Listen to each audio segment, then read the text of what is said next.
খেয়াল করবেন, জিনিসটা একটু বোঝার চেষ্টা করবেন।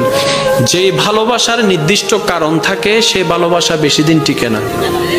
মনে করেন আপনি কাউকে ভালোবেসেছেন তার হাসি দেখে, এই হাসি যতদিন সুন্দর লাগবে ভালোবাসা থাকবে, হাসি যখন সুন্দর লাগবে না ভালোবাসা অটোমেটিক শেষ হয়ে যাবে। তো সত্যিকার ভালোবাসা কি জানেন?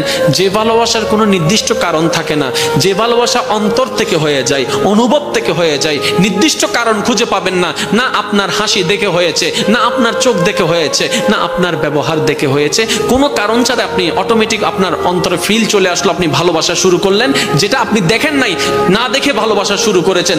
দেখবেন এই ভালোবাসা কখনো শেষ হবে না। মনে রাখবেন এটা রহমানের দরবার থেকে স্বামীর অন্তরে স্ত্রী, স্ত্রীর জন্য স্বামীর জন্য আসা ভালোবাসা। কেমন ভালোবাসা? এই ভালোবাসা কখনো ডিভোর্স আনবে না, কারণ সে সারা জীবন কেটে যাবে কেন ভালোবাসি কেন ভালোবাসি এই কারণ খুঁজতে খুঁজতে জীবনেই চলে যাবে, জীবনেই শেষ হয়ে যাবে, ডিভোর্স হওয়ার কোনো সম্ভাবনা আর থাকবে না। বলেন না সুবহান।